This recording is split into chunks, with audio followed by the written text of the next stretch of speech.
Today, we are joined by Whitney Sode, the Chief Financial Officer at Sunrise Family Credit Union. Whitney brings experience and insight to the Michigan credit union industry, where her leadership in financial strategy and stewardship has helped guide Sunrise Family CU.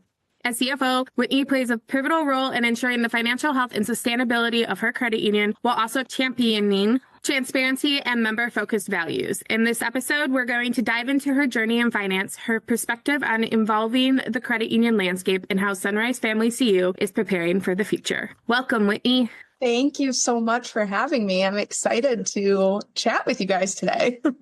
So you had said you started in a bigger bank, correct? Yeah. And then moved in? Yes, I initially started in banking at Chemical Bank back in, I was 2015. Sorry.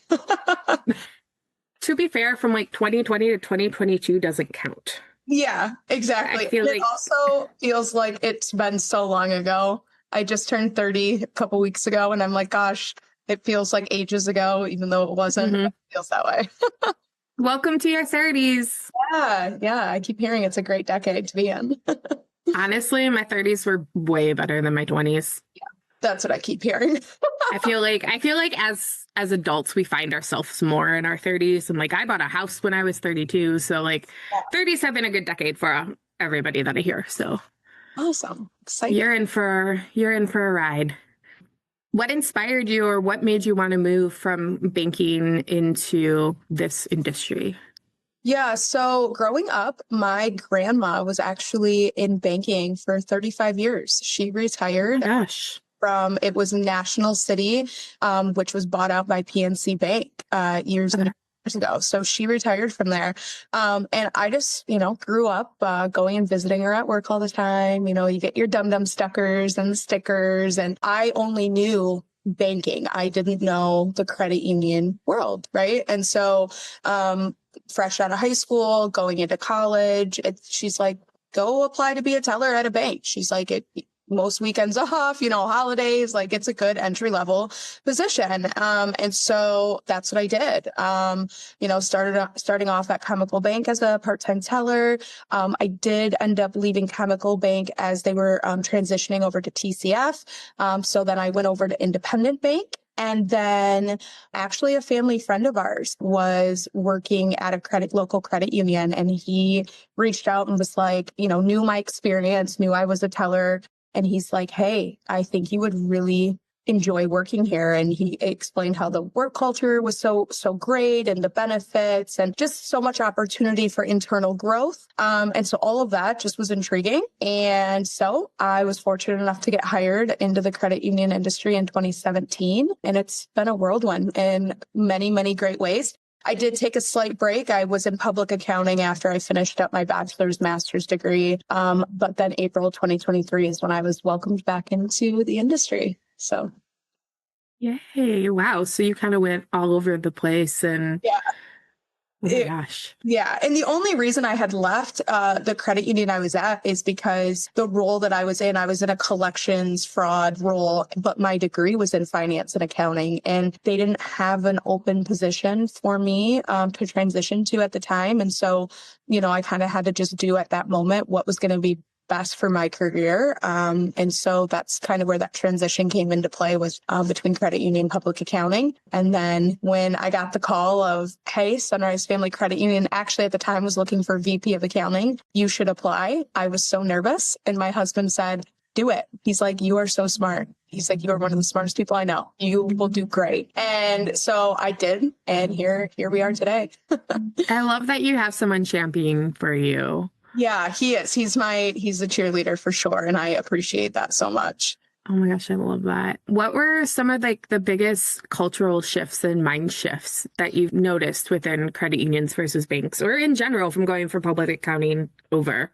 Yeah, that's a great question. It's something I didn't fully understand until I was able to actually work in the credit union world myself. I'd say the biggest shift between the credit unions and bank is the mindset behind the mission, right? So banks are built to serve their shareholders. Their main goal is generating that profit, where credit unions are owned by their members. And every decision that we make comes down to how does this benefit our members and our community? We have that purpose over profit. And, that difference, I also think changes the culture. A credit union, their success isn't just measured by the numbers, it's also measured by impact. We care about being financially strong, right? That's something so important. But, we care because we want to be able to give back to our members with better rates and lower fees and those community programs that make a difference. And, I think the banking industry is kind of evolving into that. The more I just see things, marketing and different things. But I mean, that's been the foundation of a credit union since their inception. So that's something that we will always, I believe, have over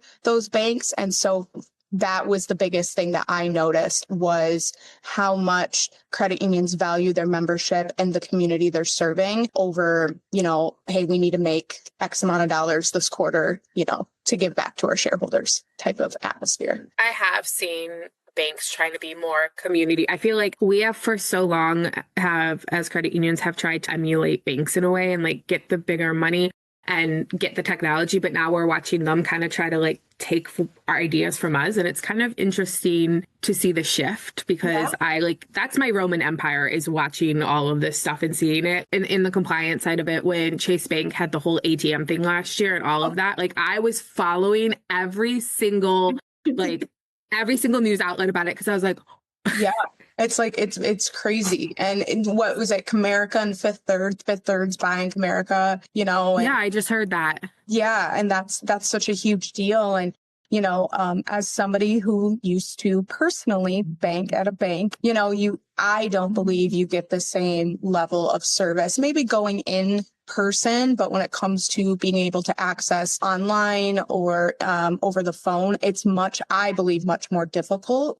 Also, so the banks can keep trying to do what they can do to make the impact, but I think ultimately credit unions can provide that service and also the meaningful impact behind their missions and their values.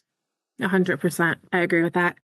When looking at that in general, because now they're trying to come and kind of be like us. But what do you think we can do to attract not only members, but even talent? How can we bring more talent in? I know right now hiring is the job world and looking for a job is horrendous. Yeah. But what do you think we can do to kind of attract some talent and even members to us? How can we get people to look at us and be like, hey, I want to do something with them, whether it's they hold my account or have a loan with them or I want to work for them. How do you think we can do that? Yeah, I think it's a challenge that credit unions are facing. Again, like you had said, attracting members and also, attracting that young talent to come and whether it's banking with us or coming to work for us. I believe it starts by leading through the purpose, because again, credit unions have that powerful mission, the people helping people, supporting financial wellness, strengthening communications. That's something that millennials and Gen Zs deeply value. And we have to tell the stories of real human impact and let our employees be the voice behind those stories. I know I've seen a lot of credit unions doing different things throughout the community that mean something to their employees and letting their employees speak out, whether it's on their social media or their website, about why it's so important to them. And I think that makes a huge impact to that younger generation, because as somebody who's in that millennial generation, it does mean something to us, right? I'm an animal lover. I love when I see businesses doing something great for all the animal shelters. It gives me that warm, fuzzy feeling. So it's taking something like that and really putting it out there for those younger people to see and say, wow, they're really making an impact. But beyond purpose, right? Young professionals they're looking for growth and the development. They want to see that clear path forward, not just a role, but a career that they can build. That means investing in mentorship programs, leadership training, opportunities to explore those different areas within an organization. We also can't ignore flexibility. Today's workforce, they value that balance and that autonomy. So offering hybrid options, modern tools, and a culture focused on results, not just time spent in the office, I think also really makes a difference when it comes to attracting younger talent. As someone who worked from home for a couple years, and then I was in a very hybrid role, and now I still have some flexibility for sure. But I think that's something that the younger generation really values. We want that work-life balance. And I think that that's a great benefit that will attract that young talent. And then lastly, it's that culture and compensation that kind of go hand in hand. Competitive pay matters, but those meaningful benefits, student loan assistance, professional development support, maybe mental health resources, people want to feel valued, heard, and a part of something that matters. So making them feel that way. And I think that also goes into membership, right? Making somebody feel like they're valued, they're heard, and they're a part of something. Yeah, I love that. You said like a couple of things that Harbor Light has actually done for us. So that makes me really we have a wellness program. So we get $250 and we get reimbursed it. And it can be for mental health copays. It can be for a gym membership. It can be whatever. Just to be able to have that is super awesome. Yeah, I love that. I think that's something that speaks volumes, right, for how that your credit union wants to value their employees and value, especially like health and wellness, right? A lot of my job is sitting in a chair all day, right? And so when I leave, I'm like, I need to move, I need to do something, but encouraging that, something as small as that, could, I think, make a big impact on, wow, they really care about me, not just at work, but also outside of work. Right. I think definitely touching on more flexibility and hybrid versus remote too is such a big thing. I don't think any of us expected COVID to just kind of completely change the way we all work. Mm-hmm. And now we are. And I don't know if I could go back to not being hybrid. I mean, I probably would, but I'd grumble about it. Yeah. But it definitely, and I know in our industry, especially if we're being member facing, right? And we have to have that, we can't always have that. Yeah, absolutely. It's kind of nice to be able to offer it and be like, hey, one day a week, work from home. Yeah, I agree. And definitely certain departments may not have that same flexibility, but as a teller, you are very entry level. It is, I believe, truly one of the most important and hardest jobs in a credit union, right? 100%.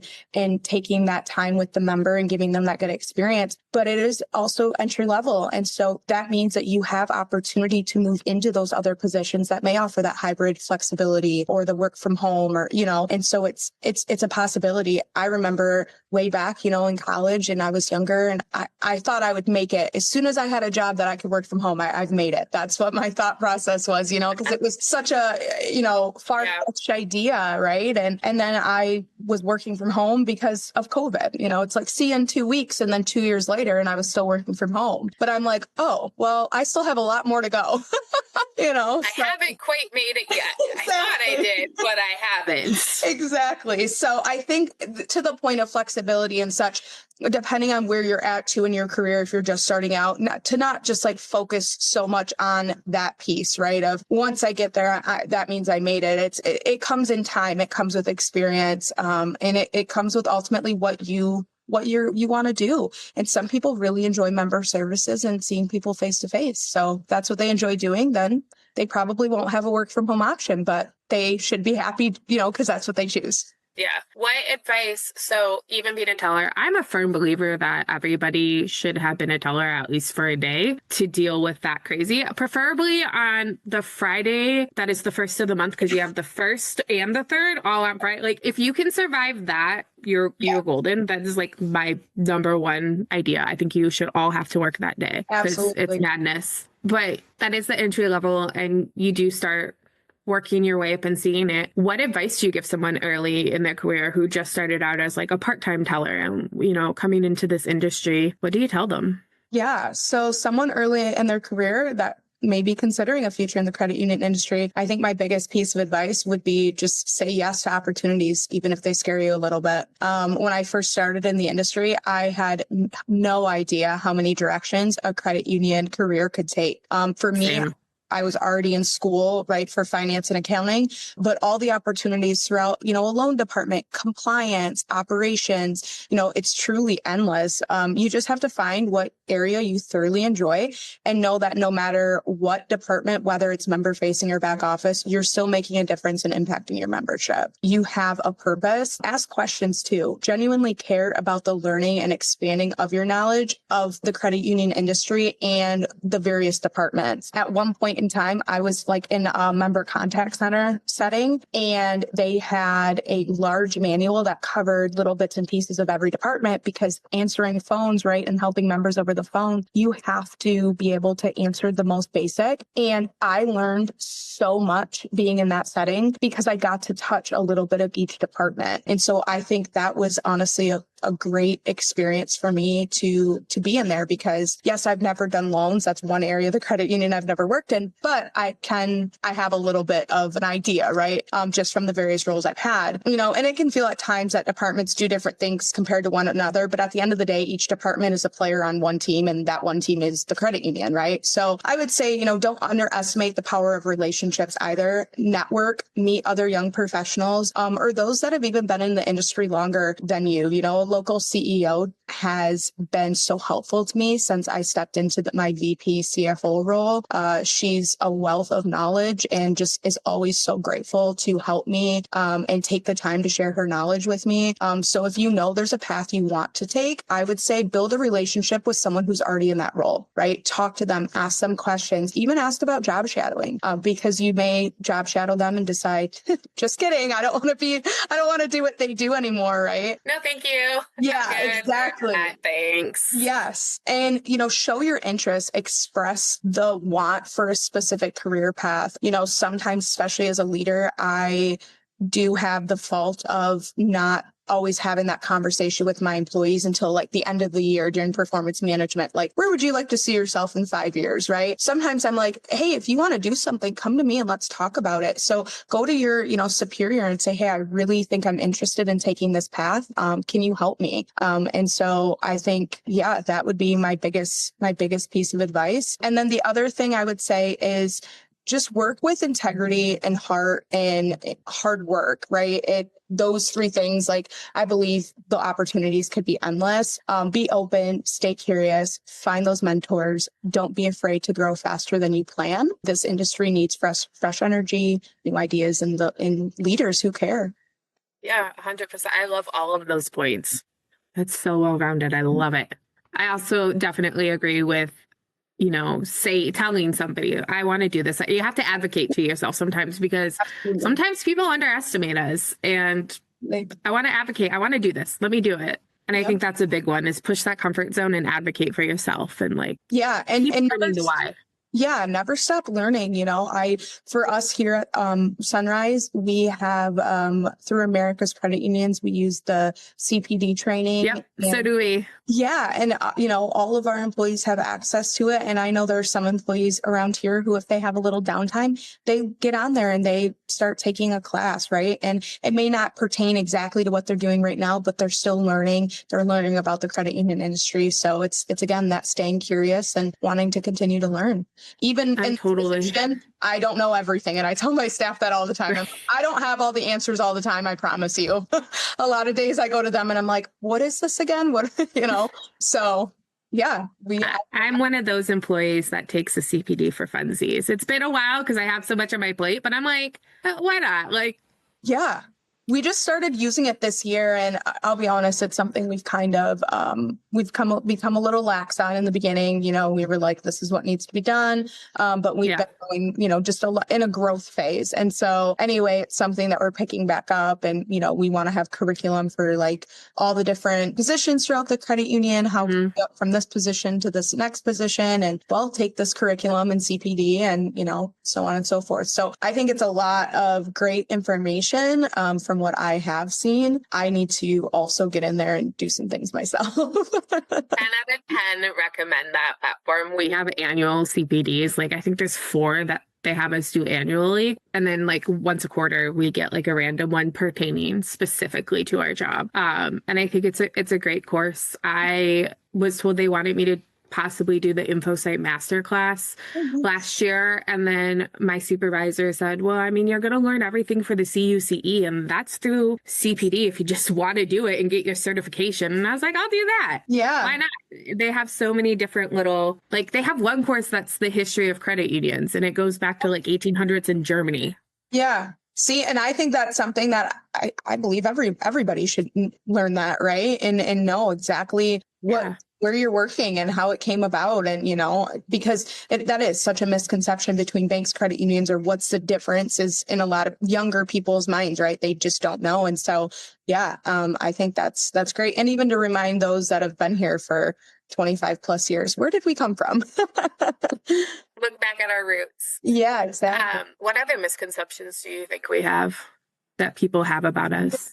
Yeah, so I think the first one being credit unions are only for certain people, like a specific employee group, such as nurses, teachers. For Sunrise, we originated off teachers. We were a teachers credit union, but that was decades ago. We've now opened up. We're community-based, which most credit unions are nowadays. So if you live and work in the area, you're able to join, and they're much more inclusive than I think people think. I think another misconception is that people assume credit unions can't compete with the banks when it comes to technology, maybe rates, the different products and services. But that's, as we both know, that's just not true. Most credit unions, we do have those strong mobile apps, digital banking, online tools, rate matching abilities, have really the same products and services that any large bank has. And so, but with the bonus of having that actual human service, as we talked about earlier, sometimes that's lacking, I believe, with the larger banks, and maybe even at times, depending on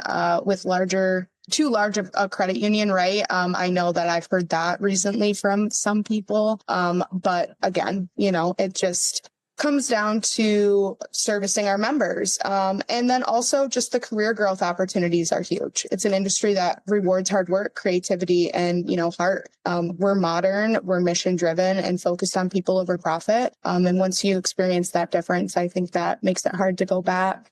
I think education is a big piece of that too, with the misconception, even though like my parents always had credit union accounts, and like I've had a credit union account at Dort and Flint, at Alpena, Alcona area, like all over. I was like, oh, whatever. It's the same as the bank. And then I went to a bank and I very quickly learned that it was not the same. Yeah. And I think that also the education piece too. Yeah. When it comes to fees and everything, I know I have people I know that have had bank accounts, at a bank, and they're like, I have all these fees and I don't know where they're coming from. And I'm like, I'm not sure. All of our members know all of our fees, and I know there's fee disclosures and all of that, but again, it's that profit that is kind of the main focus. For us, that's not the case, and so. Yeah, we can compete, but at a level that is just more member and person focused, I believe. And not just have our people be a random number on the screen. Exactly. Yeah. I used to love greeting people by name when I was a teller, greeting them by name without even pulling up their account and seeing their face go, you know me? Yeah, you're in here every Friday. Of course I know your name. Yeah. Yeah. And getting to know your member, and, when whether it's they bring their kids in, right. And you get to know that, like, as their kids grow up, right. Or their grandkids, or, you really build that relationship. And that was one of the things I will say I do miss about being more member facing, is because I had some great members that I got to see on a regular basis. Same. They even started learning things about me. What are you doing this? Yeah. Oh, it's my birthday. And then a year later, they're like, isn't your birthday coming up? And I was like, you remember? I love that. Yeah.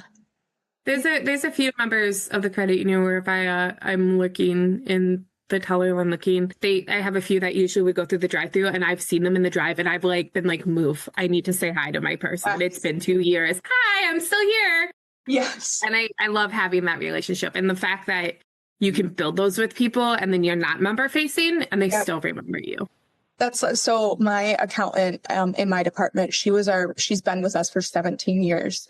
So very long time. And wow. She went to school recently and got her bachelor's in accounting. So she transitioned out of branch manager position to join our accounting team. And she still gets phone calls from members who are just like, I was in your branch and I just wanted to call and say, I miss seeing you. And I just wanted to catch up with you, or she'll get like messages from that branch to say such and such wanted us to say hi to you. Or so it's just really cool to see that too, because I love that. She was in loans too. So she really was member facing for quite a while until making the transition. But it goes to show that like as somebody who is member facing, you have such an impact on your member. Yeah. You're not just a person doing numbers. You're actually talking to a person, making their day, helping them. Looking ahead, what excites you about the future of credit unions? What do you think we're going to do that really makes you excited in the coming years, whether it be months, years, decades? Yeah, that's a great question. And actually something we've just been talking a lot about here, all the new technology that's coming in AI. And it's like, what is banking going to look like in 5, 10 years, 15? Yeah. But I would say it's, how can we combine our mission-driven roots with innovation?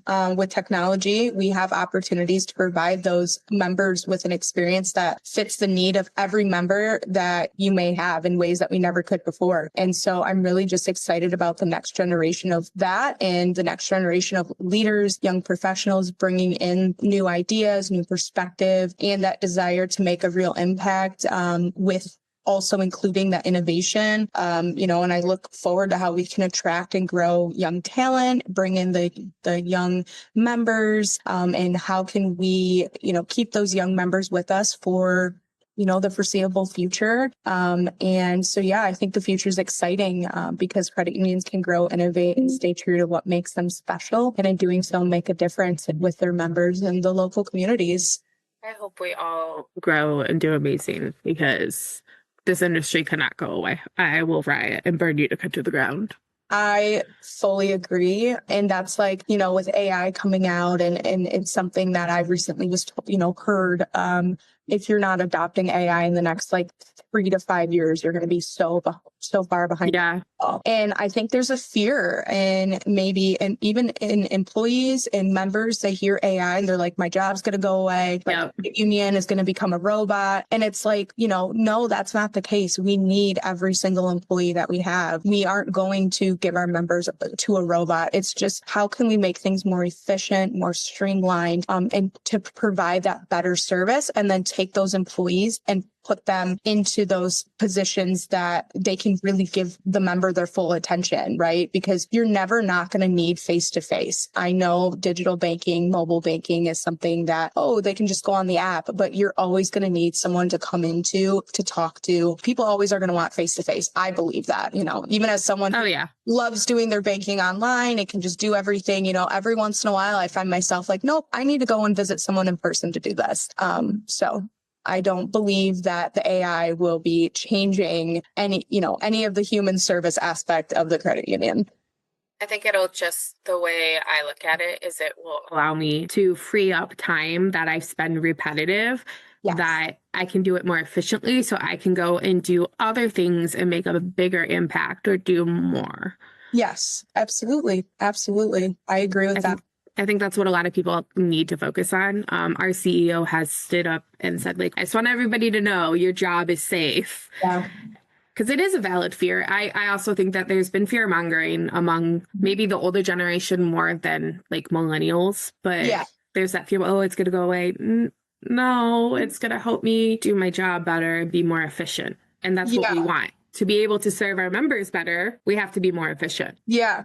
Well, and I believe too, because as millennials, Gen Zs, we've grown up learning this technology and seeing the impact and the efficiencies that it can make. Whereas those generations before us, right? I mean, when the internet came out, I think they were afraid, right? And so there's that, we're so used to it that I think that's a way to attract, again, that young talent and the young memberships. Like, hey, we are implementing, maybe not, hey, we're implementing AI, come check us out, but showing that, hey, we are making these innovations and these technology upgrades because you won't have to say we have AI now. They're already going to know, right? Because we're so familiar with it and we know the capability that it has to just make things easier and faster and just more efficient overall. Yeah, I'm excited to look back in 5 or 10 years and see. Like, that's something that I was doing over the weekend when I was driving my grandma 5 hours home.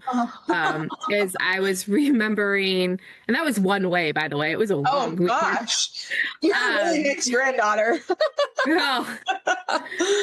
She loves me. But I was recounting when I moved back to Michigan from Colorado in 2016, so 9 years ago, and I didn't have, like, Google Maps wasn't as efficient on my phone, and I, like, lost my signal in the middle of nowhere, Illinois, and I had to go get a map and all of this. And I was like, I mean, it's only 9 years later, and I'm so dependent on Apple Maps and Google Maps that I was like, it doesn't feel like it's gone by that fast. Like, it feels like, yeah, it's been a long time, but I don't feel like technology has gotten that far. And then I look back at, like, the cell phone that I had 10 years ago and the maps that I used 10 years ago and the data plans. And I'm like, holy cow. Yeah, it's evolved. It's come a long way. Yeah, it's evolved. We were just having that conversation too recently with our group of friends, and we were like talking about like the flip phones that we used to have. Yep. It's like, don't call till after 9, and because then it's free, or on the weekends, and just all these funny things that even the younger generations after millennials have no idea about, right? Like, and I can remember Nokia phones or the the chirping, whatever, yep. And so I feel grateful for growing up kind of in the middle of it, right? Kind of in the beginning of the internet and how all of that is just evolved, because I think it makes it less scary, right? Versus not having it at all or only knowing that. Right. Because there are generations that are like, wait, what's a flip phone? What? I met a girl who thought dial-up internet was just something the movies made up. And I was like, no, girl, let me tell you, it was real. And if my mom got mad, she'd yank the cord out of the computer. Yep. You didn't get off the computer games by the time they wanted you to. See you later. Oh, yeah. She thought it was just a Hollywood old lady things. And I was like, oh, no, we had to listen to that noise. And how slow it is. And now I have to laugh when I'm like at work and my email's like going slower, the internet. And I'm like, oh my gosh, what's going on? And I'm like, oh, actually, this is fast. This is normal. This is normal. It's faster than it used to be. Oh, technology. I know. And so it is, right? It's exciting to see what the future holds, because I've seen, and as we just discussed, in a short period of time, right? It feels like it's been so long, but really it's not been that long. There's been so much change. Yeah. So I'm excited to see how it continues to evolve and how it can just benefit the credit union industry, because I think that's what it'll be, right? It'll just be things to benefit us moving forward. Yeah. And then my final question is the one that I'm asking everybody, which is there a moment, or what was a defining moment that made you think like, yeah, that's why I'm here. That's why I do this? Yeah. So it's been a little bit, like I said, since I was really in a position of member facing or assisting.